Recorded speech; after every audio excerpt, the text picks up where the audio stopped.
Om Shanti. English translation of VCD number 950, clarified on 26th June 2008 at Baroda, Gujarat. प्रातः class है 13 मई 1968. Today's morning class is of the 13th May 1968. मीठे मीठे रूहानी बच्चे जानते हैं और वो भी जिस्म के साथ जानते हैं. The sweet spiritual children know, and that too they know with the body. जिस्म नहीं है तो आत्मा का जानना करना नहीं हो सकता. If there is no body, it isn't possible for the soul to know anything. बाप भी अभी जिस्म के साथ सब कुछ जानते हैं. The father also knows everything with the body now. बाप का जिस्म नहीं है तो नहीं जानते. The father doesn't have a body, so doesn't he know? Students, he does. अभी जिस्म के साथ सब कुछ जानते हैं. Now he knows everything with the body. इस घोड़े व घोड़ी पर सवार हैं. He is riding on this horse or mare. दोनों बातें क्यों कह दी? Why did he say both? दो है ना. घोड़ा क्यों कहा? Why did he say horse? Shiv बाप जब आते हैं तो तीन मूर्तियों में से कोई न कोई मूर्ति के द्वारा तो पार्ट बजाते ही हैं. It is because when the Father Shiv comes, he does play the part through some or the other personality among the three personalities. Hussain का घोड़ा. घोड़ा इसलिए कहा कि मन से मिसाल दी जाती है घोड़े की. He said horse because the horse is compared with the mind. मन रूपी घोड़ा, मन रूपी अश्व. Mind in the form of a horse. फिर घोड़ी क्यों कहा? Then why did he say mare? घोड़ी इसलिए कहा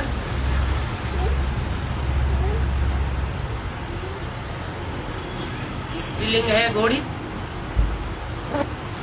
और ब्रह्मा बाबा का पार्ट भी पुल्लिंग पार्ट नहीं है, स्त्रीलिंग पार्ट है. He said mare because it is a feminine gender, and Brahma Baba's part is not a masculine part, it is a feminine part. सहन शक्ति का पार्ट है.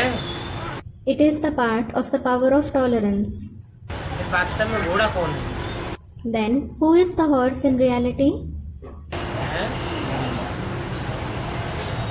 बोला है ये ब्रह्मा वास्तव में तुम्हारी जगदम्बा है. It is said that this Brahma is actually your Jagdamba, परंतु तन पुरुष का है. but his body is that of a male. तो जगदम्बा स्त्रीलिंग हुआ या पुल्लिंग हुआ? Is Jagdamba a feminine gender or a masculine gender? स्त्रीलिंग. It is a feminine gender. और तन पुरुष का है, इसलिए कन्या माताओं की संभाल में इनको रखा नहीं जा सकता. And the body is of a man. This is why he can't be kept in charge of the maidens and mothers. इसलिए निमित्त बनाया ओम राधे मम्मा को. This is why Om Radhe Mama was made an instrument. तो फिर घोड़ा कौन हुआ और घोड़ी कौन हुई वास्तव में? So, who is the horse and the mare in reality? बाप तो घोड़ा हुआ. ब्रह्मा. घोड़ा तो मन को कहा जाता है, मन रूपी घोड़ा. Student, the father is the horse. The father is the horse. The mind is called the horse. Mind in the form of a horse. जैसे घोड़े को लगाम न दी जाए तो कंट्रोल से बाहर हो जाता है, गड्ढे में ले जाता है. For example, if a horse isn't reined, it goes out of control and it goes into a pit. ऐसे ही ये मन रूपी घोड़ा है, इसको अगर बुद्धि रूपी तीसरे नेत्र की लगाम न दी गई तो नीचे ले जाता है. Similarly, this is the horse-like mind. If it isn't reigned by the intellect in the form of the third eye, it takes us down. खुद भी नीचे जाता है। तो बोला घोड़े पर सवार है और बच्चों को सिखलाते क्या है? If it isn't reigned by the intellect in the form of the third eye, it takes us down, and it goes down itself as well. So it was said, you are riding a horse, and what do you teach the children? बच्चों को सिखलाते हैं जीते जी मरना कैसे होता है, सो सिखलाते हैं। You teach the children how to die while being alive. जीते भी रहो और देहभान से मर जाओ। Stay alive and die from body consciousness. और कोई ये बात सिखलाए न सके सिवाय बाप। No one else except the Father can teach this. क्या? What? कि देह में रहते हुए भी देह के संबंधियों, देह के पदार्थों और देह की दुनिया से मर जाना। Despite staying in the body, you should die from the body, the relations of the body, the things related to the body and the world of the body. बाप का परिचय सभी को मिला है। Everyone has received the introduction of the Father. तुम सब बच्चों को मिला है। All of you children have received it. जानते हो वो ज्ञान का सागर है, पतित पावन है। You know, He is the ocean of knowledge and the purifier of the sinful. ज्ञान से ही तुम पतित से पावन बनते हो। It is only through knowledge that you become pure from impure. दूसरा कोई तरीका नहीं है। There is no other way. क्यों? Why? सिर्फ ज्ञान से ही पतित से पावन क्यों बनते हैं? याद से नहीं बनते। Why do we become pure from impure only through knowledge and not through remembrance? ऐसे क्यों कहा ज्ञान से ही पतित से पावन बनते हो? Why is it said that you become pure from sinful only through knowledge? ऐसे तो भक्ति मार्ग में भी बोला हरिते ज्ञानान न मुक्ति। As such, it is also said in the path of bhakti, there is no liberation without knowledge. देहभान से मुक्ति, दुख दर्दों से मुक्ति ज्ञान के बगैर नहीं हो सकती। Liberation from body consciousness and liberation from sorrow and pain isn't possible without knowledge. ज्ञान जो है एक प्रकार का जल का काम करता है। Knowledge works like water. स्थूल जल है, शरीर की सफाई करेगा और ये ज्ञान जल आत्मा की सफाई करता है। That physical water will clean the body, and this water of knowledge cleans the soul. क्यों? Why? क्योंकि ज्ञान सिर्फ एक से आता है It is because knowledge comes only from the One. और एक कौन है? जो एवर प्योर है। And who is that one? The one who is ever pure. अगर वो एवर प्योर न हो तो हो सकता है पतितों को पावन न भी बनाए। If he isn't ever pure, it is possible that he may not purify the sinful ones either. लेकिन वो तो एवर प्योर है, तो उसके मुख से निकला हुआ जो भी ज्ञान है वो पतितों को पावन बनाने वाला है। But he is ever pure, so whatever knowledge comes out of his mouth is going to purify the sinful ones. और पावन दुनिया भी बनानी है। And the world also has to be made pure. ऐसे नहीं सिर्फ पतितों को ही पावन बनाना है। It isn't that only the sinful ones have to be made pure. दुनिया के 5 जड़ तत्वों को पावन नहीं बनाना है। The 5 inert elements of the world aren't to be made pure. पहले जड़ तत्व पावन बनेंगे, ये पहले चैतन्य आत्माएं पावन बनेंगी। क्यों? Will the inert elements become pure first, or will the living souls become pure first? Students, the living souls. Why? क्योंकि जड़ तत्व ज्ञान नहीं लेंगे, जड़ तो ज्ञान ग्रहण नहीं कर सकता, और चैतन्य आत्माएं ज्ञान ग्रहण करती है। उनमें भी जो जितनी बुद्धि से तीक्ष्ण होंगी उतना जास्ती ज्ञान ग्रहण करेंगी। It is because the inert elements won't take knowledge. Something inert can't grasp knowledge, and the living souls acquire knowledge. Even among them, the more someone is sharp through the intellect, the more the knowledge he will grasp. बुद्धि से तीक्ष्ण भारतवासी होते हैं, विदेशी होते हैं? हैं? Are the Bharatvasis or the Videshis sharper in the intellect? Student, Videshis. विदेशी तीक्ष्ण होते हैं। Videshis are sharper. भगवान बाप को विदेशी पहचानते हैं या स्वदेशी पहले पहचानते हैं? क्यों? Do the Videshis or the Swadeshis recognize God the Father first? Students, the Videshis. Why? क्योंकि तीक्ष्ण बुद्धि है, इसलिए पहचान लेते हैं। They have a sharp intellect. This is why they recognize him. इस दुनिया का ड्रामा प्लान अनुसार विनाश जरूर होना है। According to the drama plan, this world will definitely be destroyed.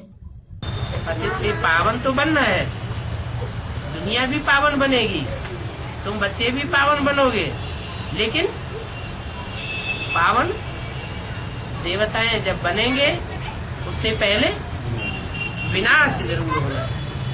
We certainly have to become pure from impure. The world will become pure, and you children will also become pure. But before we become pure deities, destruction definitely has to happen. ये नुधा हुआ है। This is fixed. सिर्फ जो बाप को पहचानते हैं और ब्राह्मण भी बनते हैं। Only those who recognize the Father and also become Brahmins. ब्राह्मण भी जरूर बनना ही है पवित्र बनने के लिए। You definitely have to become a Brahmin in order to become pure. ब्राह्मण बनना, To become pure, you have to become a Brahmin. वैष्णव बन जाए, शैव संप्रदाय बन जाए तो नहीं चलेगा। शिव के फॉलोअर शैव, विष्णु के follower Vaishnava. Won't it work if you become a Vaishnav, a Shaiv? Shiv's followers are Shaiv, Vishnu's followers are Vaishnav.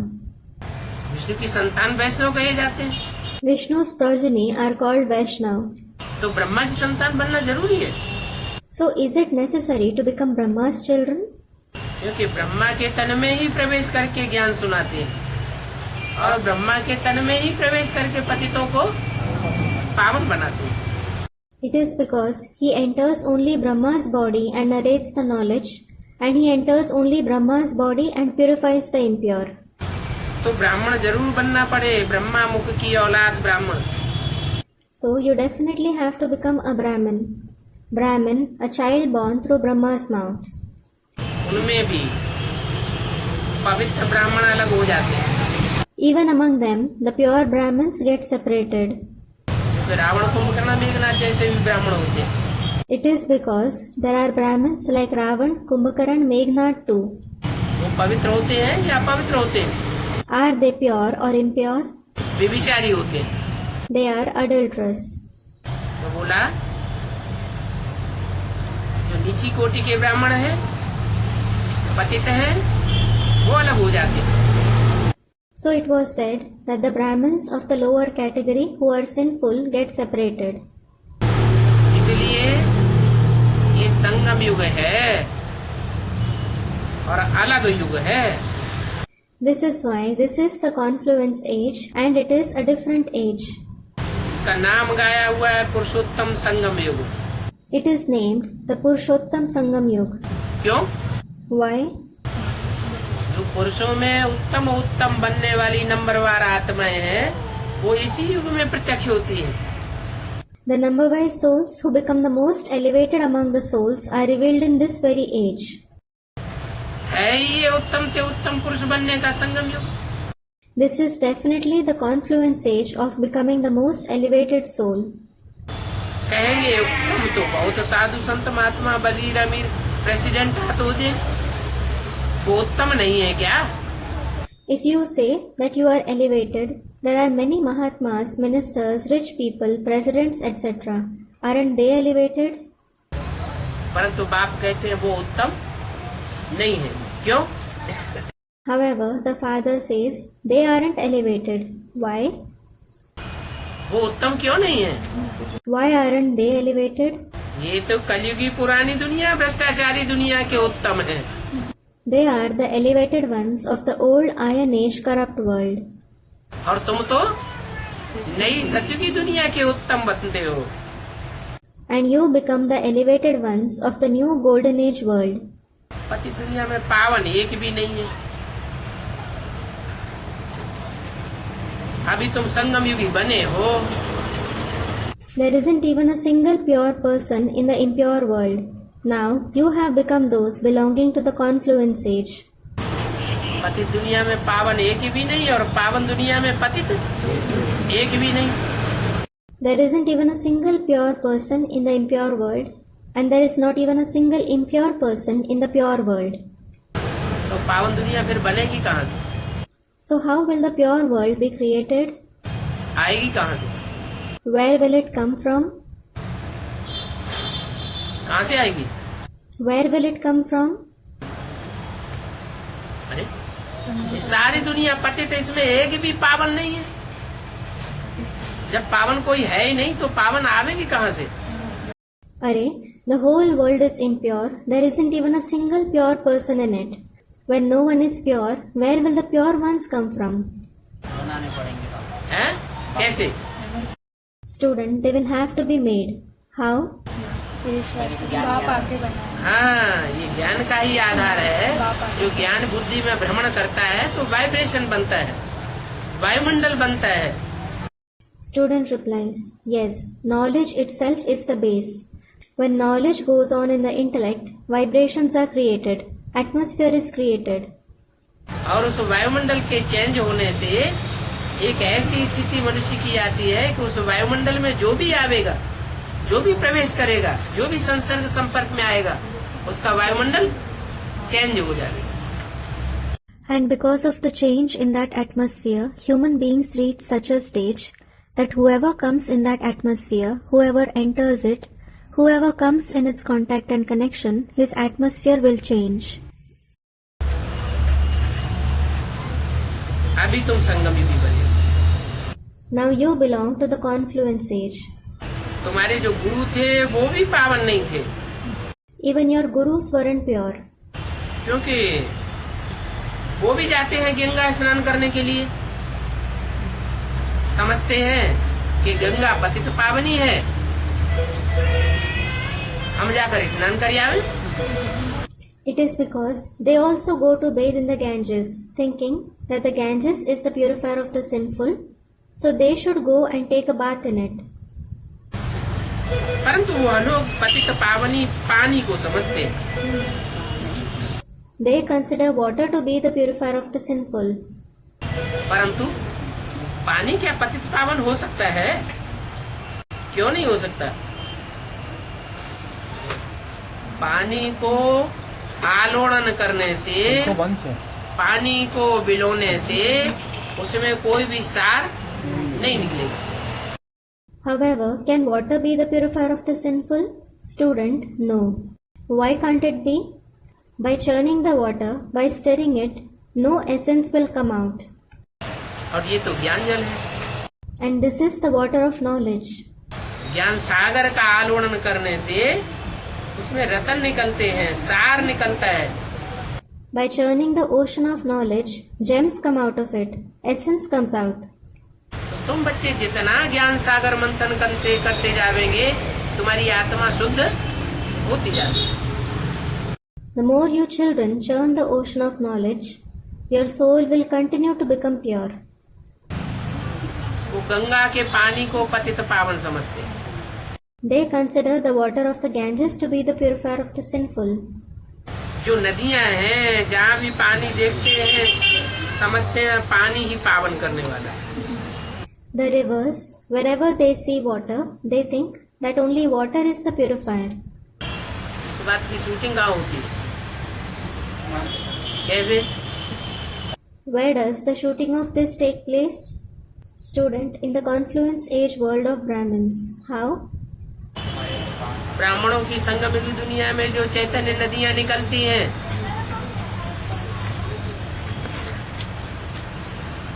Basic में ऐसे फॉलोअर्स हैं ज्ञान सागर को नहीं जानते। ज्ञान सागर से निकले हुए ज्ञान जल में स्नान नहीं करेंगे। नदियों से जो ज्ञान जल आता है बस उसी को समझते हैं कि पतित पावन है। The living rivers of knowledge in the confluence age world of Brahmins. There are such followers in the basic knowledge who don't know the ocean of knowledge. They won't bathe in the water of knowledge that comes from the ocean of knowledge. They just consider the water of knowledge that comes from the rivers to be the purifier of the sinful. अब वो जल जो है वो मनन चिंतन मंथन करने से कुछ नई बात निकलती है क्या? Well, do any new concepts emerge by churning that water? या जो मुरलियां पहले ही सुनाई हुई हैं उन मुरलियों में से जो कुछ सुना है वो ही पुरानी बातें सुनाती रहती हैं। Or do they keep narrating the same old points that they have heard from the Murlis that have been narrated earlier? हैं? सारी पुरानी बातें सुनाते हैं। They narrate all old points. जैसे शास्त्रकार होते हैं, शास्त्रों में जो पढ़ लिया सो सुनाते रहते हैं। नई बात तो कोई भी सुनाते नहीं। और यहाँ तो ज्ञान सागर बाप नित्य नई बातें सुनाते हैं। तुम भी विचार सागर मंथन करके नए नए पॉइंट्स निकाल सकते हो। For example, there are writers of scriptures. They keep narrating whatever they read in the scriptures. They don't narrate anything new. And here, the Father, the ocean of knowledge, narrates us new concepts every day. You too can churn the ocean of thoughts and bring out new points. ये तुम्हारी बुद्धि में ज्ञान बैठा हुआ है। This knowledge has sat in your intellect. ज्ञान लेने के लिए To receive knowledge, जैसे वो स्नान करने के लिए कोई कहाँ जाते हैं, कोई कहाँ जाते हैं। just like some go to some place and some go to some other place to bathe. मतलब वो तो पानी में स्नान करने जाते हैं पावन बनने के लिए। It means they go to bathe in water to become pure. खुद साधु लोग भी जाते हैं और उनके साथ लाखों उनके फॉलोअर्स भी जाते हैं। Sadhus themselves go there and lakhs of their followers also go with them. तो उनको भी समझा सकते हो। You can explain to them too. परंतु इस समय उनका हुजूम बहुत ज्यादा है। But at present, their crowd is very large. इसलिए वो तुम्हारी बात समझेंगे नहीं। This is why they won't understand what you are saying. उनके फॉलोअर्स बहुत ढेर हैं। They have a lot of followers. तो वो अपनी मस्ती में है। So they are in their own intoxication. उनको अपना नशा चढ़ा हुआ है कि हमारे इतने ढेर फॉलोअर्स हैं। They have their own intoxication that they have so many followers. जब उनके अच्छे अच्छे फॉलोअर्स इस तरफ आ जाएंगे और आकर के राइट बात सुनेंगे, समझेंगे कि बरोबर हमारी अभी तक भूल थी। When their good followers come on this side and they come and listen to the right thing, they will understand that we were definitely wrong until now. पानी से तो कोई पावन हो नहीं सकता। No one can become pure through water. भक्ति मार्ग की दुनिया का पावन जल पतित पावन समझते हैं नदियों का। और यहाँ कौन सी बात है? In the world of the path of bhakti, they consider the water of the rivers as the purifier of the impure. And what is it here? यहाँ जो ज्ञान नदियाँ निकलती हैं ज्ञान सागर से पहले निकलती हैं, फिर बाद में उनका कनेक्शन सागर से कट हो जाता है। Here, the rivers of knowledge emerge from the ocean of knowledge first. Then later, their connection with the ocean of knowledge is cut off. तो क्या बोला है? So what was said? नदी का कनेक्शन अगर सागर से नहीं है तो नदी नहीं है, वो क्या है? नाला बन जाती है।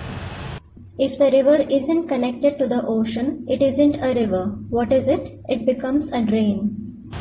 तो पावन बना ही नहीं सकती। Then it can't purify anyone. अगर पानी में स्नान करने से पावन हो जाते फिर तो इस समय सारी सृष्टि पावन हो जाती, परंतु ऐसे है नहीं। Had people become pure by bathing in water, the entire world would have become pure at this time. But it isn't like that.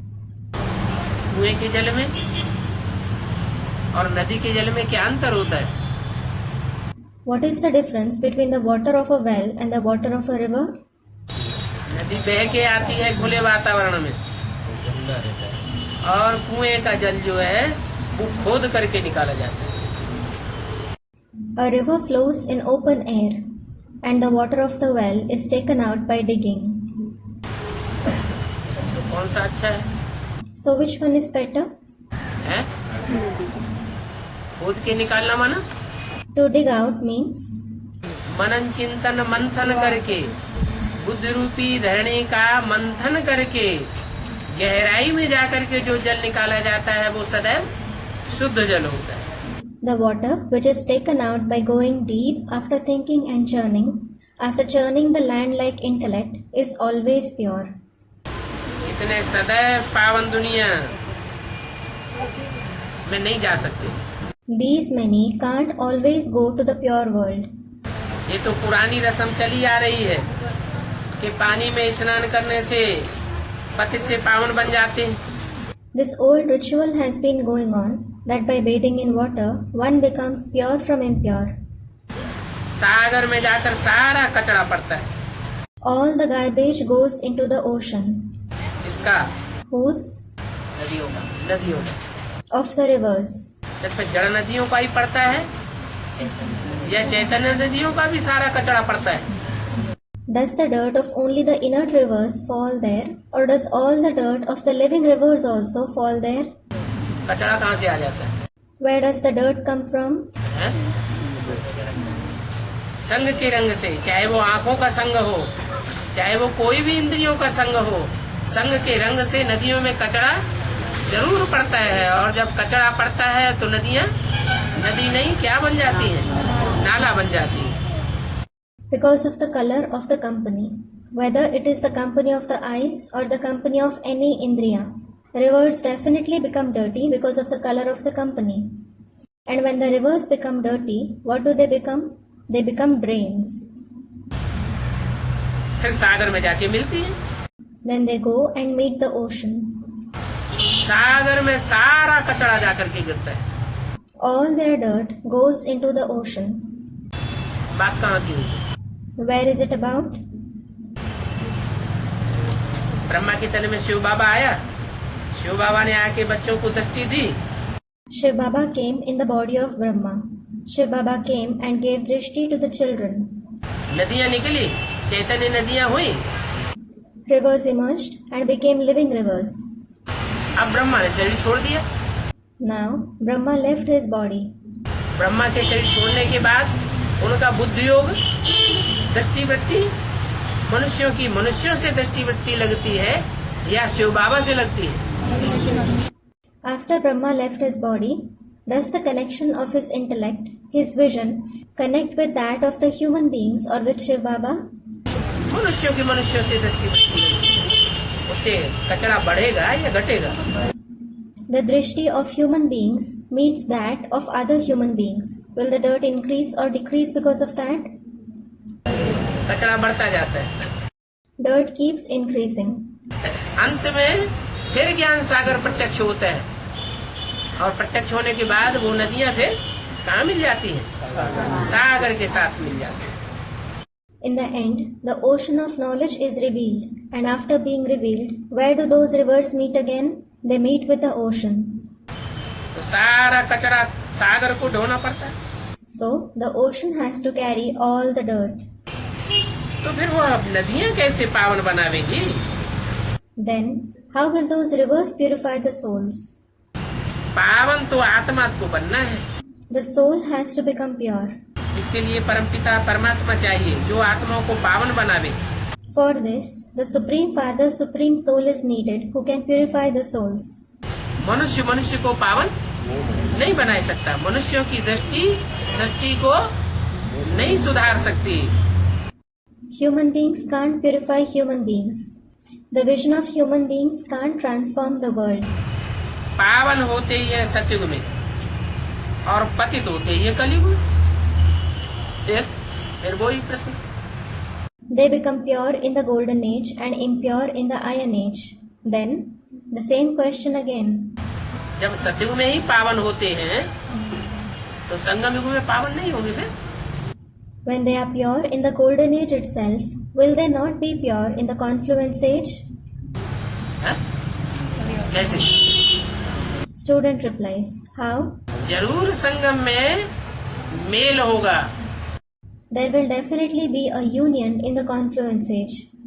परमात्मा बाप के विचार सागर मंथन का मनुष्यों के विचार सागर मंथन से मेल होता है। The churning of the ocean of thoughts of the Supreme Father meets the churning of the ocean of thoughts of the human beings. उसे कहते हैं संगम। That is called the confluence. कौन पावन बनावेगा सिवाय परमपिता परमात्मा की? Who else except the Supreme Father, Supreme Soul will purify them? अभी तुम संगम युग पर हो, तुम पति से पावन होने के लिए पुरुषार्थ करते हो। Now you are in the confluence age. You make purusharth to become pure from impure. तुम जानते हो हम शूद्र वर्ण के थे, You know that you belong to the Shudra community. अभी ब्राह्मण वर्ण के बने। Now you have become of the Brahmin community. Shiv बाबा प्रजापिता ब्रह्मा द्वारा हमको ब्राह्मण वर्ण का बनाते हैं। Shiv Baba makes us belong to the Brahmin community through Prajapita Brahma. हम हैं सच्चे सच्चे मुखवंशावली का। क्यों? We are the true Mukhvanshavali Brahmins. Why? हम सच्चे सच्चे ब्रह्मा मुखवंशावली ब्राह्मण कैसे? How are we the true Brahma Mukhvanshavali Brahmins? अगर ब्रह्मा है प्रैक्टिकल में तो ब्रह्मा मुखवंशावली ब्राह्मण भी है। If Brahma is present in practice, the Brahma Mukhvanshavali Brahmins are also present. Brahma ही अगर प्रैक्टिकल में नहीं है तो ब्रह्मा मुखवंशावली ब्राह्मण कहाँ से आ गए? If Brahma himself isn't present in practice, where will Brahma Mukhvanshavali Brahmins come from? इसलिए एक मुरली में बोला है उन ब्राह्मणों से जाकर पूछो, तुम अपनों को ब्राह्मण कहते हो, ब्रह्मा की औलाद, तुम्हारा ब्रह्मा कहाँ है? This is why it has been said in the Murli, go and ask those Brahmins. You call yourselves Brahmins, the children of Brahma, where is your Brahma? तो कहेंगे सूक्ष्म बतन। They will say, he is in the subtle world. और सूक्ष्म बतन में कैसे पैदाइश हुई? Now, how will someone be born in the subtle world? पैदाइश कहाँ होती है? सृष्टि पर पैदाइश होती है या सूक्ष्म बतन में होती है? Where is someone born? Is it on this world or in the subtle world? तो वास्तव में तुम हो सच्चे सच्चे ब्रह्मा मुखवंशावली ब्राह्मण। So, in reality, you are the true Brahma Mukhvanshavali Brahmins. मुख चाहिए ना? A mouth is required, isn't it? Practical में मुख नहीं हो तो ब्रह्मा मुखवंशावली ब्राह्मण कैसे कहे जाएंगे? If there isn't a mouth in practice, how will you be called Brahma Mukhvanshavali Brahmins? वो है कुखवंशावली ब्राह्मण। They are Kukhvanshavali Brahmins. और तुम हो मुखवंशावली ब्राह्मण। And you are Mukhvanshavali Brahmins. तुम मुख से सुनी हुई बातों का मन बुद्धि में आलोड़न करते हो। You churn the things heard from the mouth in your mind and intellect. इसलिए तुम हो मुखवंशावली ब्राह्मण। This is why you are the Mukhvanshavali Brahmins. और वो? And what about them? वो ब्रह्मा की गोद को याद करते हैं। They remember Brahma's lap. या ब्रह्मा कुमारी सरस्वती की गोद का जिन्होंने आनंद लिया है उनको वो गोद याद आती। Or those who have enjoyed the lap of Brahma Kumari Saraswati, they remember that lap. अथवा तो ब्रह्मा कुमार कुमारियों की देह याद आती है। Or they remember the body of the Brahma Kumar Kumaris. अगर देह में फंसाव है, गोद में फंसाव है, तो उनको कुखवंशावली कहेंगे या मुखवंशावली कहेंगे? वो तो कुखवंशावली होंगे। If they are trapped in the body, the lap, will they be called Kukhvanshavali or Mukhvanshavali? They are Kukhvanshavali. और यहाँ? And here? यहाँ तो प्रजापिता है, ब्रह्मा तो सूक्ष्म वतनवासी होता है, लेकिन प्रजापिता सूक्ष्म वतनवासी नहीं होता। प्रजापिता तो जब तक इस सृष्टि पर 500-700 करोड़ की प्रजा में से एक भी मौजूद है, तब तक प्रजापिता को भी इस सृष्टि पर रहना पड़े। Here there is Prajapita.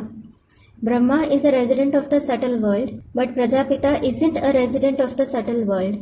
As long as even one of the 500 to 700 crore subjects is present in this world, Prajapita has to stay in this world.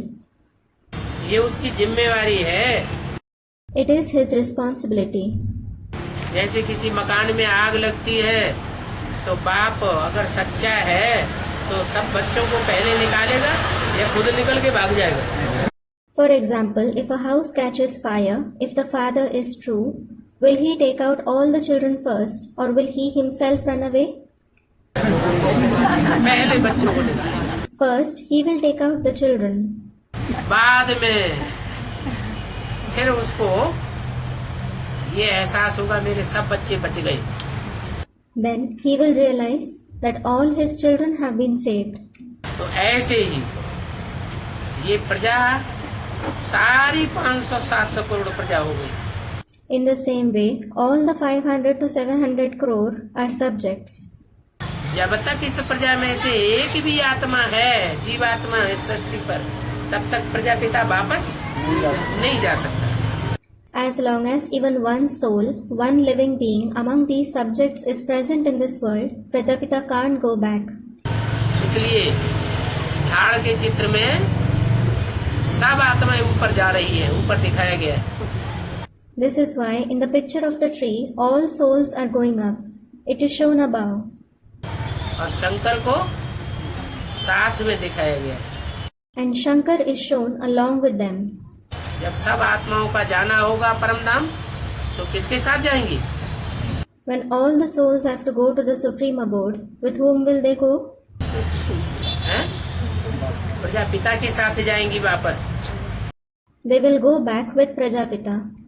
तब तक वापस नहीं जा सकती। कहाँ ठहरेंगी? दुनिया में विनाश तो होगा, जबरदस्त भूकंप होगा। Until then, they can't go back. Where will they stay? There will definitely be destruction in the world. There will be tremendous earthquakes. धरती हिलेगी, जाने कितने मरेंगे। The earth will shake. Who knows how many will die? सबसे बड़े से बड़ा विनाश होता है भूकंप से। The biggest destruction is caused by an earthquake. इतनी बड़ी बड़ी मल्टी स्टोरीज बनी हुई है Such multi-storied buildings have been built, और उसमें इतनी जनरेशन रह रही है। and such a big population is living in them. तो जब ये मरेंगे, शरीर छोड़ेंगे, तो कहाँ रहेंगी ये आत्मा? परमधाम चली जाएंगी। So, when these souls die and leave their bodies, where will they stay? Will they go to the supreme abode? ये सूक्ष्म वतन में रहेंगी They will stay in the subtle world. और तब तक सूक्ष्म वतन में इंतजार करेंगी जब तक कि प्रजापिता वापस अपने शरीर को त्याग कर परम धाम के लिए वो आत्मा जाने के लिए सन्नद्ध न हो जाए। And they will wait in the subtle world until Prajapita leaves his body and his soul becomes ready to leave for the supreme abode. बोला प्रजा का पिता है ब्रह्मा, वो भी ब्रह्मा है। So it is said that Brahma is the father of the subjects. He is also Brahma. Brahma एक का नाम है या अनेकों के नाम? Is Brahma the name of one person or the name of many? Brahma तो अनेकों के नाम, जितने विष्णु के भुजाएं हैं उतने ब्रह्मा के रूप हैं। Brahma is the name of many. As many are the arms of Vishnu, so many are the forms of Brahma. Brahma के 4-5 मुख दिखाए जाते हैं। 4 to 5 faces of Brahma are shown. तो ब्रह्मा तो अनेक हैं, लेकिन प्रजापिता ब्रह्मा सिर्फ एक ही। So there are many Brahmas, but Prajapita Brahma is only one.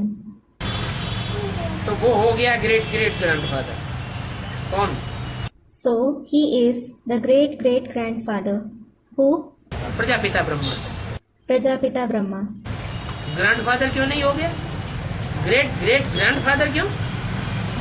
Why isn't he the grandfather? Why is he the great-great-grandfather? क्योंकि धर्म पिताएं सब हैं ग्रेट फादर्स, महान धर्म पिताएं।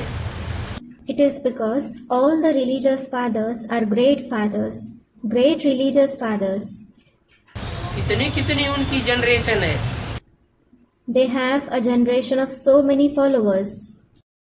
एक ही क्राइस्ट की संसार में कितने फॉलोअर्स हैं? 200 करोड़।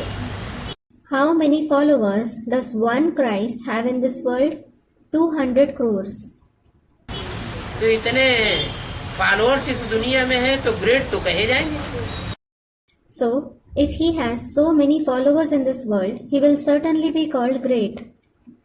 लेकिन उनको ग्रेट ग्रेट ग्रैंडफादर नहीं कहेंगे। But he won't be called great-great-grandfather. उन धर्म पिताओं का भी पिता, वो परम पिता परमात्मा कैसे आकर के बनते हैं, वो अब हमारी बुद्धि में आ गया। How the Supreme Father, Supreme Soul, comes and becomes the father of those religious fathers, this has now come to our intellect. जरूर वह था। कौन? He definitely existed. Who? पहले कभी सृष्टि पर जरूर वह था। कौन? He was definitely present in the world sometime in the past. Who? Prajapita Brahma, जिसको एडम और आदम नाम से जाना जाता है दूसरे धर्मों में। Prajapita Brahma. He is known as Adam and Adam in the other religions. वो फिर कहाँ गया? Where did he go? पुनर्जन्म तो लेते हैं ना। People have rebirth, don't they? उसमें भी पुनर्जन्म लेते हैं। Vishnu also has rebirth. ये राज तो तुम बच्चों को समझाया है कि ब्रह्मा और सरस्वती और फिर बाप, वही फिर महाराजा महारानी बनते हैं, जिसको विष्णु कहा जाता है। This secret has been explained to you children, that Brahma, Saraswati and the father become Maharaja and Maharani who are called Vishnu. वही फिर 84 जन्मों के बाद आकर माँ और बाप बनते हैं। Then they become the mother and the father after 84 births. कहते भी हैं जगदम्बा सारी जगत की माँ हो गई है? It is also said, Jagdamba is the mother of the whole world. Jagdamba सिर्फ भारत की माता है या सारे जगत की माता है? और भारत माता? Is Jagdamba the mother of only Bharat or the mother of the whole world? Students of the whole world. And what about Bharat Mata? Bharat माता सिर्फ भारत की माता है। Bharat Mata is only the mother of India. उसमें भारतीयों के संस्कार होंगे या सारे जगत के जगत विश्व धर्मों के संस्कार होंगे? सिर्फ भारतवासियों के संस्कार होंगे। Will she have the sanskars of Bharatvasis or the sanskars of all the religions of the world? She will have the sanskars of only the Bharatvasis. और जगदम्बा में सारे जगत के विश्व धर्मों के संस्कार होंगे, इस्लामियों के भी संस्कार उसमें समाये हुए। And what about Jagdamba? She will have the sanskars of the religions of the whole world. She will have the sanskars of the people of Islam. बौद्धियों के भी संस्कार समाये हुए होंगे, क्रिश्चियंस के भी संस्कार समाये हुए होंगे। She will have the sanskars of the Buddhists. She will have the sanskars of the Christians too. Christians और इस्लामी अगर डाइवोर्स देते हैं तो जगदम्बा की आत्मा भी डाइवोर्स देने की संस्कार वाली जरूर होगी। If the Christians and the people of Islam give divorce, the soul of Jagdamba will also definitely have the sanskars of giving divorce. माँ के संस्कार बच्चों में समाये जाते हैं। Children have the sanskars of the mother. तो दो माताएं हो गई, एक हो गई भारत माता, जिसके लिए अव्यक्तवाणी में पहली में बोला है भारत माता शिव शक्ति अवतार अंत का, यही नारा है क्या? So there are two mothers. One is Bharat Mata, for whom it has been said in the first Avyaktvani, Bharat Mata, the incarnation of the consort of Shiv, is the very slogan of the end. What? क्या नारा है? What is the slogan? Bharat माता ही शिव शक्ति बनती है पहले। Bharat Mata herself becomes Shiv Shakti first. Jagdamba के लिए नहीं बोला है, जगदम्बा भी Shiv Shakti. It has not been said for Jagdamba. Jagdamba is also Shiv Shakti. क्योंकि जगदम्बा और भारत माता दोनों के संस्कारों का जब तक मेल नहीं होगा तब तक विश्व फरिश्ता स्वरूप तैयार नहीं होगा। It is because until the sanskars of both Jagdamba and Bharat Mata harmonize, the angelic form of Vishnu won't become ready. तो सारी जगत की अम्बा हो गई Jagdamba. So, Jagdamba is the mother of the whole world. लौकिक माँ तो हरेक की अपनी अपनी घर बैठी हुई है। Everyone's Laukik mother is at their respective home. परंतु जगदम्बा को कोई भी नहीं जानते। However, nobody knows Jagdamba. ऐसे ही अंधश्रद्धा से कह देते हैं Jagdamba. They simply call her Jagatamba out of blind faith. जानते कोई भी नहीं है कि जगदम्बा कैसे कही गई। जिसकी पूजा करते हैं उसके ऑक्यूपेशन को नहीं जानते। Nobody knows how she came to be called Jagdamba. They don't know the occupation of the one they worship. पूजा करते हैं, पूजा का आधार क्या होता है? They worship, but what is the basis of worship? Purity के बगैर तो पूजा होती नहीं। जगदम्बा के कितने रूप हैं?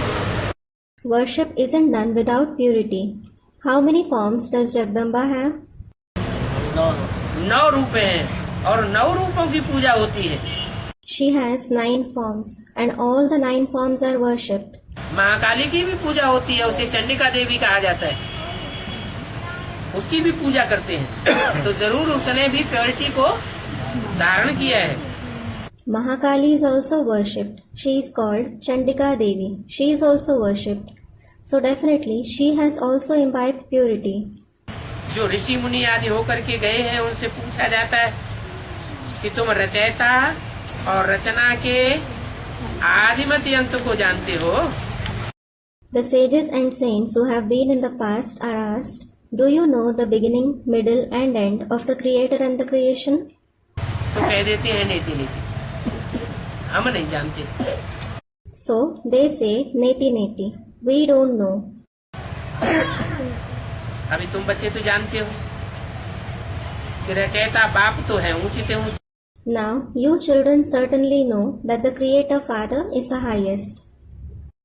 और इस ऊंचे ऊंचे झाड़ में जो उल्टा लटका हुआ है उसमें बीज है सबसे ऊपर। And in this highest tree, the one which is hanging upside down, the seed is at the top. बीज कोई बाप कहा जाता है, बाप ही रचयिता होता है। Seed is called the father. The father himself is the creator. ऊपर से नीचे उसे आना पड़ता है। He has to come down from above. ऐसे नहीं कि सदैव ऊंची स्टेज में ही बना रहेगा। It isn't that he will always stay in a high stage. उसे जरूर ऊंचे से नीची स्टेज में आना पड़े पावन बनाने के लिए। He definitely has to come from a high stage to a low stage in order to purify us. तुम बच्चे जानते हो बाबा आया हुआ है। You children know Baba has come. कौन आया हुआ है? Who has come? बाप आया हुआ है या बाबा आया हुआ है? Has the father come or has Baba come? है? बाप में क्या अंतर है, बाबा में क्या अंतर है और बाप दादा में क्या अंतर है? What is the difference between the father, Baba and Bap Dada? अंतर है या ऐसे ही कुछ कहते रहते हैं? Is there any difference or do they just keep saying something like this? अंतर है। There is a difference. बिंदु बिंदु आत्माओं का बाप है बाप। The father of the point souls is the father. उसका कोई दूसरा संबंध नहीं है हम बच्चों के साथ। He has no other relationship with us children. वो बाप और हम आत्मा रूपी बच्चे। He is the father and we are the children in the form of souls. फिर वह जब इस सृष्टि पर आता है और कोई साकार मुकर्रर रथ में प्रवेश करता है तो उसका नाम पड़ता है बाबा। Then, whenever he comes to this world and enters a corporeal permanent chariot, he is called Baba. Shiv माने बिंदी और बाबा माने साकार। Shiv means a point and Baba means corporeal. तो दोनों के मेल को फिर कहा जाता है शिव बाबा। So, the combination of both is called Shiv Baba. जैसे कहा जाता है परम पिता परम आत्मा। For example, it is said, the Supreme Father, Supreme Soul. परम पिता, उससे पिता कोई बड़ा है ही नहीं, इसलिए परम पिता। There is no Father greater than the Supreme Father. This is why he is the Supreme Father. और आत्माओं के बीच में जो परम पार्टधारी है, And the one who is the supreme actor among the souls. क्या What? परम पार्टधारी कौन होता है? Who is the supreme actor? Hero पार्टधारी को परम पार्टधारी कहते हैं। The hero actor is called the supreme actor. Hero पार्टधारी ऑलराउंड पार्ट बजाता है या बीच में चला जाता है, वो ऑलराउंड पार्ट बजाने वाला होता है। Does the hero actor play an all-round part or does he go in between? He plays an all-round part. इसलिए जो ऑलराउंड पार्टधारी है वो साकार तनधारी, वही हमारा बाबा कहा जाता है जब उसमें वो निराकार साकार में प्रवेश करता है। This is why the all-round actor who has a corporeal body is called our Baba when the incorporeal one enters the corporeal one.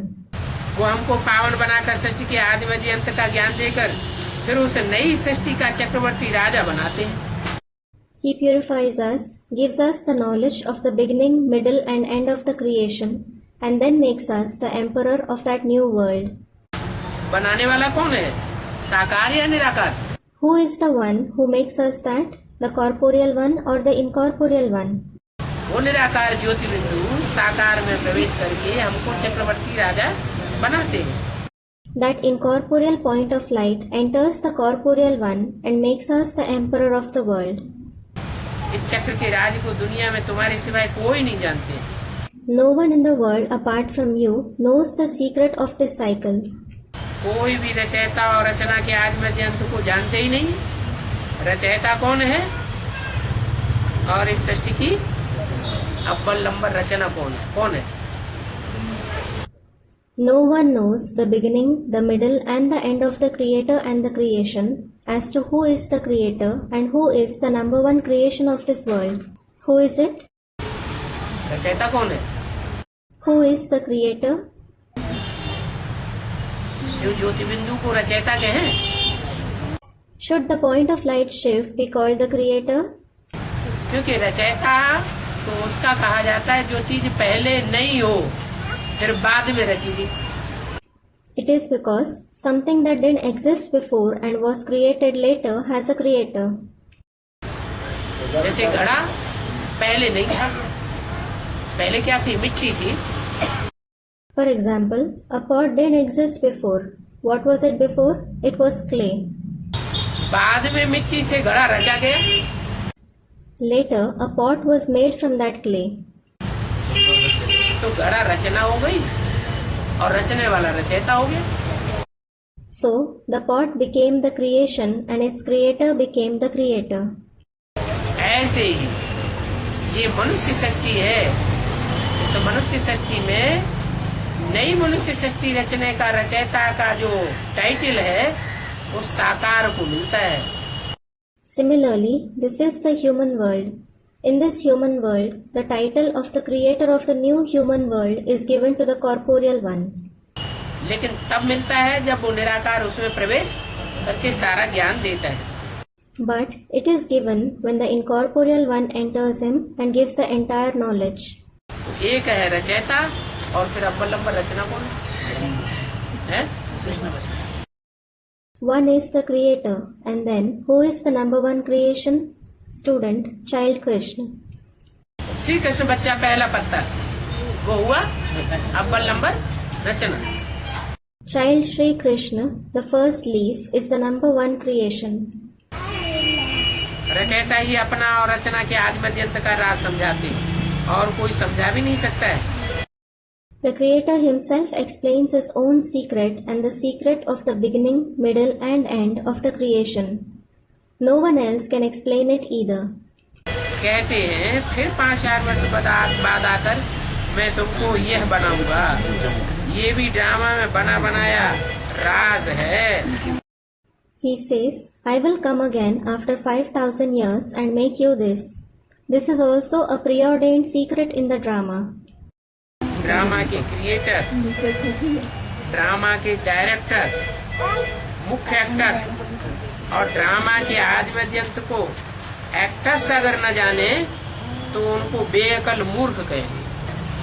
If the actors don't know the creator, the director, the main actors, and the beginning, middle and end of the drama, they will be called senseless fools. तो अभी हम क्या हैं? So what are we now? हैं? हम अपने ही जन्मों को नहीं जानते हैं, तो हम आत्मा इतना तो जाना, लेकिन अपने अनेक जन्मों के पार्ट को हम जानते ही नहीं. We don't know our own births. We have certainly known that we are souls, but we don't know the part of our many births at all. तो कैसे पार्टधारी हुए? So what kind of actors are we? बेअकल पार्टधारी हुए. We are stupid actors. अब बाप आकर हमको बेअकल से अकलमंद बनाते हैं. Now the Father comes and makes us wise from being stupid.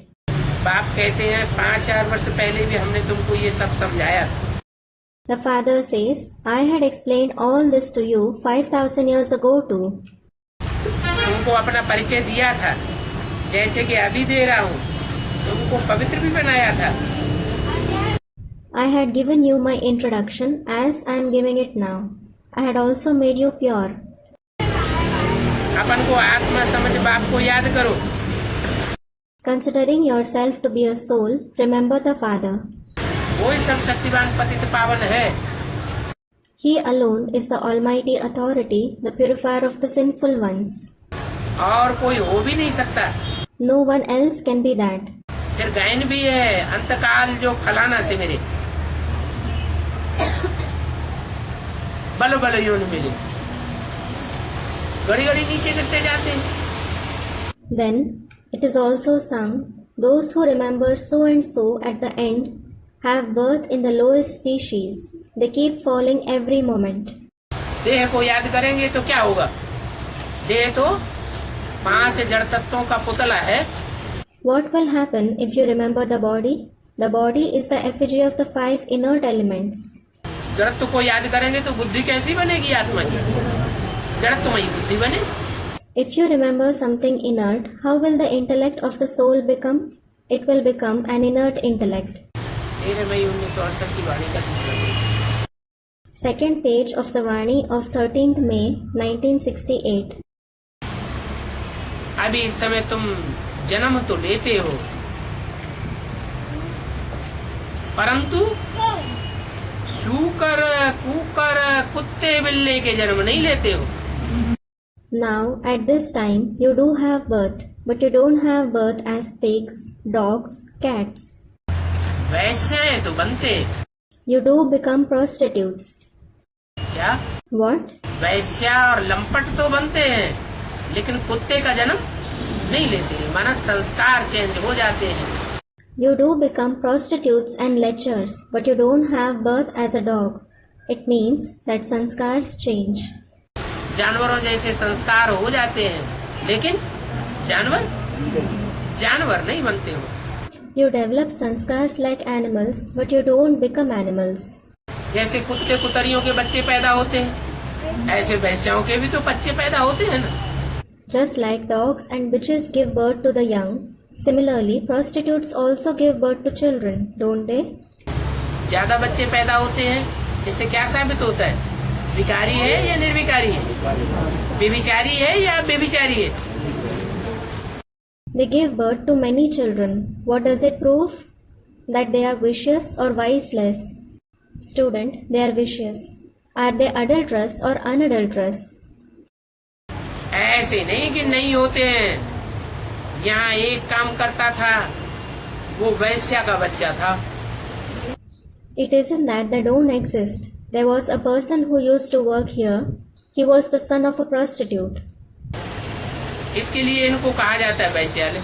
अरे This is why it is called a brothel. अरे, ये क्या बात हो गई? what is this? अरे इतने ब्राह्मणों के बीच में अगर एक आ भी गया तो उसका नाम वैश्यालय क्यों रख दिया? अरे, even if one person like this comes among so many Brahmins, why is it named a brothel? अभी तुम बच्चे चलने वाले हो शिवालय। Now, you children are going to go to Shivalaya. अभी कहाँ बैठे हो?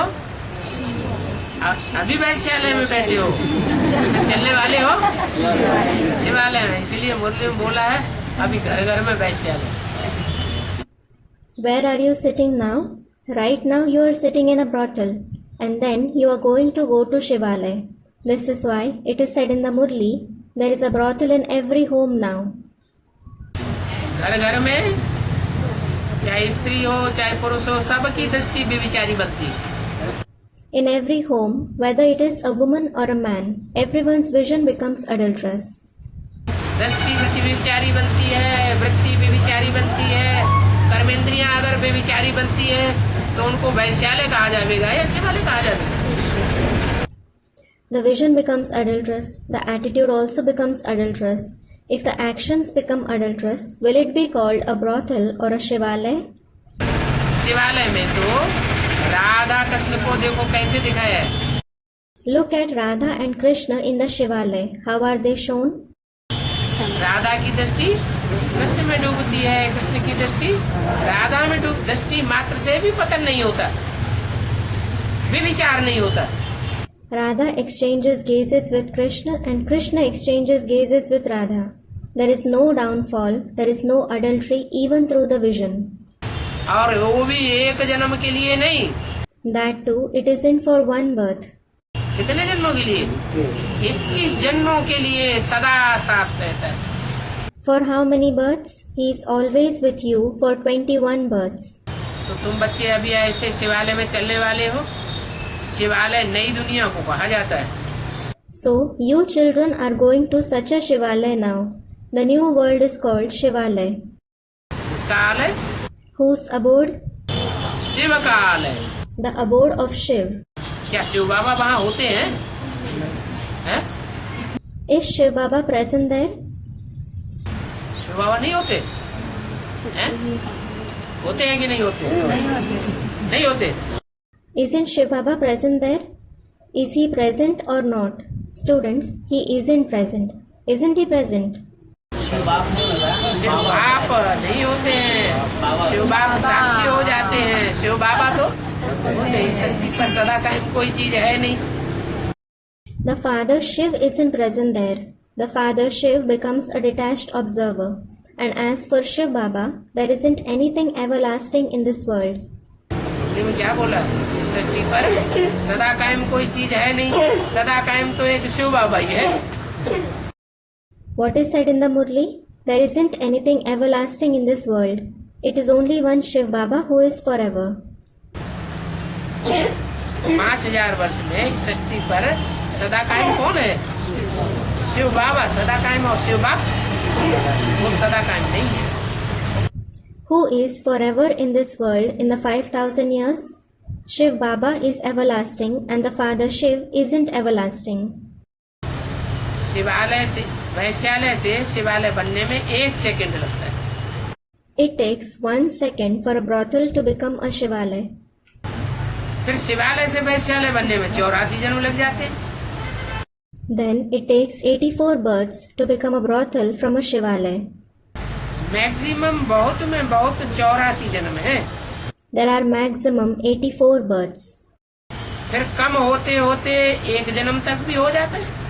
Then it reduces even to 1 birth. बच्चे समझते हैं शिवालय में बहुत ही थोड़े होते हैं। Children understand that there are very few souls in the Shivalaya. और वैश्यालय में कितने ढेर के ढेर मनुष्य। And there are numerous human beings in a brothel. अभी तो बेहद का बाप आया हुआ है। Now the unlimited Father has come. कहते हैं मैं तुम सभी आत्माओं का बाप हूँ। He says, I am the Father of all of you souls. क्या? What? जीवात्माओं जीवों का बाप नहीं हूँ। किसका बाप हूँ? तुम सभी आत्माओं का बाप हूँ। ये सभी आत्माएं काम चिच्छा पर बैठकर काली हो गई। I am not the father of the living beings, the beings. Whose father am I? I am the father of all of you souls. All these souls have become black, sitting on the pyre of lust. उन्हों को फिर ज्ञान शिक्षा पर चढ़ाना है। You have to make them climb the pyre of knowledge. तुम अभी ज्ञान शिक्षा पर चढ़े हुए हो। You have climbed up the pyre of knowledge now. ज्ञान शिक्षा पर चढ़ करके फिर विकार में नहीं जा सकते। You can't go into vices again after climbing on the pyre of knowledge. प्रतिज्ञा करते हो हम पवित्र रहेंगे। You make a promise to stay pure. बाबा कोई वो रखड़ी नहीं बांधते हैं। Baba doesn't tie any rakhdi. कच्चे धागे की रखड़ी बांधते हैं ना। They tie a rakhdi of thread, don't they? वो तो ब्राह्मण लोग ऐसे ही बांध देते हैं। पवित्र तो कोई बनता नहीं है। Those Brahmins simply tie it. No one becomes pure. ये तो भक्ति मार्ग की रस्म रिवाज चली आई है। कच्चे धागे की रखड़ी बांध देना। यहाँ तो बाप पक्की प्रतिज्ञा कराते हैं। क्या? To tie a rakhdi of thread is a custom of the path of bhakti. Here, the father makes you take a firm pledge. What? जो भी ज्ञान में आते हैं उनसे ये पक्की प्रतिज्ञा कराते हैं कि हम जीवन भर पवित्र रहेंगे। Whoever comes in knowledge, he makes them take a firm pledge that they will stay pure throughout their lives. वास्तव में ये रखड़ी बंधन इस समय की यादगार है। In reality, Rakhdi Bandhan is a yadgar of this time. कैसे? How? पहले पुराने जमाने में ब्राह्मण आकर के राखी बांधते थे। Earlier, in the olden days, Brahmins used to come and tie Rakhi. बाद में क्या हुआ? What happened later? बाद में वो ब्राह्मणों की चलन खत्म हो गई। Later, the practice of the Brahmins came to an end. फिर बहनें, कन्याएं पैसों के लिए राखी बांधने लग पड़े। Then, the sisters, the maidens, started tying Rakhi for money. ये भी शूटिंग कहाँ होती है? Where does this shooting also take place? ये भी ब्राह्मणों की दुनिया में शूटिंग होती है। This shooting also takes place in the world of Brahmins. पहले ब्रह्मा बाबा राखी बांधते थे। Earlier, Brahma Baba used to tie Rakhi. काय के लिए? पवित्रता की प्रतिज्ञा कराने के लिए। Why? To make you take a pledge of purity. फिर बाद में क्या हुआ? Then what happened later? हाँ, फिर कन्या माताओं ने और राखी बांधना शुरू कर दिया। अंदर से इच्छा क्या होती है? हमको कुछ पैसों की प्राप्ति होती है। Student replies, yes. The maidens and mothers started tying Rakhi. What do they wish from within? We should get some money. इस समय की ये सारी बातें हैं जो भक्ति मार्ग में चलती हैं। All these customs are of the present time which are prevalent in the path of bhakti. तुम समझते हो पवित्र बनने के लिए पवित्र बनने बगैर दुनिया की नई दुनिया की मालिक हम बन नहीं सकेंगे। You think that without becoming pure, you can't become the masters of the new world. फिर भी पक्का कराने के लिए प्रतिज्ञा लिखाई जाती है। Yet, you are made to write a pledge to make it firm. कोई पूछते हैं Some people ask, कि ईश्वरीय ज्ञान में प्रतिज्ञा लिखाई क्यों जाती है? why are we made to write a pledge in the Ishvariya knowledge? लिखाना अच्छा है या सिर्फ मुंह से एक बार बोल दे वो अच्छा है? Is it better to write it down or is it better to just say it once through the mouth? 100 बार बक्का और एक बार लिखा बराबर माना जाता है। To say something 100 times and to write it once is considered to be equal. कोई तो ब्लड से लिख करके देते हैं। Some people write it down with blood. पहले ऐसे बहुतों ने लिख करके दिया। Earlier, many people wrote it and gave it. वो तो स्थूल खून से लिख करके दिया और अभी They gave it in writing with their physical blood. And now? अभी मनन चिंतन मंथन चलता है यह है संकल्पों का खून। Now, thinking and churning takes place. This is the blood of thoughts. सोच समझ करके जो कार्य किया जाता है उसमें सफलता जल्दी होती है। The work that is done after due thinking and understanding brings success soon. कोई कैसे लिखते हैं, कोई कैसे लिखते हैं। Some people write it in one way and others write it in another way. लिखते हैं, बाबा आप आए हैं, हम आपसे वर्षा जरूर लेंगे। They write, Baba, you have come. We will definitely receive the inheritance from you. निराकार साकार में आए हुए हैं। The incorporeal one has come in the corporeal one. जैसे बाप अवतरित होते हैं वैसे तुम आत्माएं भी अवतरित होती हो। Just as the Father incarnates, you souls also incarnate. ऊपर से नीचे आती हो ना पाठ बजाने। You come down from above to play your part, don't you? ये भी तुम समझते हो कि ये सुख और दुख का खेल है।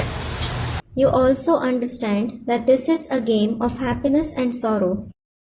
तुम्हारी बुद्धि में आधा कल्प है सुख और आधा कल्प है दुख। अच्छा, There is happiness for half a cycle and sorrow for the other half in your intellect. अच्छा? क्या ऐसा है? Is it so? हमारी बुद्धि में आधा कल्प दुख और आधा कल्प सुख है। Is there sorrow for half the cycle and happiness for the other half in our intellect? फिर फायदा क्या हुआ? Then what is the benefit? हमारा पौना हिस्सा हमारे जीवन में, हमारी आत्मा का जो जीवन है उसमें पौना हिस्सा सुख है और एक हिस्सा चौथाई हिस्सा दुख है।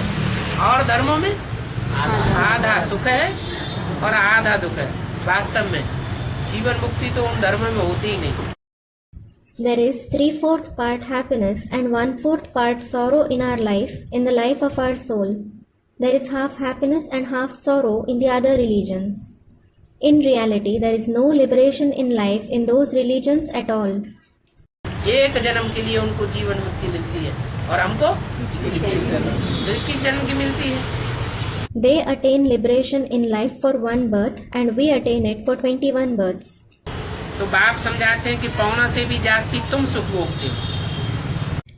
So the Father explains, you enjoy happiness for more than 3/4 of a cycle. आधा कल्प के बाद भी तुम बहुत धनवान थे। You were very wealthy even after half a cycle. कितने बड़े बड़े मंदिर आदि बनाते थे। ये दुख तो पीछे होता है। You built such big temples, etc. Sorrow starts later. कब शुरू होता है? When does sorrow start? द्वापर युग में उतना दुख शुरू नहीं होता, क्योंकि वहाँ फिर भी रजो प्रधान स्टेज होती है। Not much sorrow starts in the Copper Age. It is because there is still the Rajo Pradhan stage there. जब कलयुग में आकर के व्यभिचारी बन जाते हैं, विदेशियों के आक्रमण होने लगते हैं, विदेशियों के संग के रंग में भारतवासी घुलन मिलन करने लग पड़ते हैं, तब बहुत व्यभिचार बढ़ता है, बहुत दुख बढ़ जाता है। When people become adulterous after coming in the Iron Age, foreigners start attacking.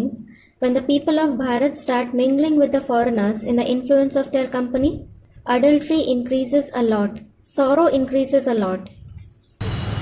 तो जब बिल्कुल तमो प्रधान बन जाते हो, बहुत तमो प्रधान भक्ति हो जाती है, तो बहुत दुखी हो जाती है। So, when you become completely Tamo Pradhan and you do a lot of Tamo Pradhan Bhakti, you become very sorrowful. बाप ने समझाया, तुम पहले विचारी भक्ति करने वाले थे, फिर एक की भक्ति करते थे ना। जो बाप तुमको देवता बनाते हैं, सुख धाम में ले जाते हैं, तुम उनकी ही पूजा करते थे। The Father has explained, you used to do unadulterated bhakti earlier. Then you used to do bhakti of one person, didn't you? You used to worship only the Father who makes you deities and takes you to the abode of happiness. और कोई की भी मान्यता नहीं थी। No one else was accepted. फिर बाद में विचारी भक्ति शुरू होती। Adulterated devotion starts later on. पहले तुमने एक की ही पूजा की थी। In the beginning, you worshipped only the one. अभी तो 5 भूतों के बनाए हुए शरीरों की भी पूजा करते रहते। Now, you keep worshipping even the bodies made of the 5 elements. है ना? ये भी शूटिंग कहाँ होती है? It means, where does this shooting also take place? इस संगम युग में कोई आत्माएं तो आदि से लेकर के अंत तक एक की ही बात सुनती है। In the confluence age, some souls listen only to the one from the beginning till the end. और कोई की बात एक कान से सुनेंगी, दूसरे कान से निकाल देंगी। They will listen to what others say from one ear and let it out through the other. और कोई आत्माएं होती इनकी भी सुनी, उनकी भी सुनी। हाँ, बात तो बड़ी ठीक है। And there are some souls who listen to this one as well as that one. Yes, what you said is correct. आपने बिल्कुल सही बात बताई। You said absolutely the right thing. इस तरह दूसरों से भी प्रभावित होते रहते हैं। In this way, they keep being influenced by others as well. तो जो दूसरों से प्रभावित होते हैं वो और धर्मों की प्रजा भी बन जाती है। So those who get influenced by others, they also become the subjects of the other religions. अच्छा, Acha, Om Shanti.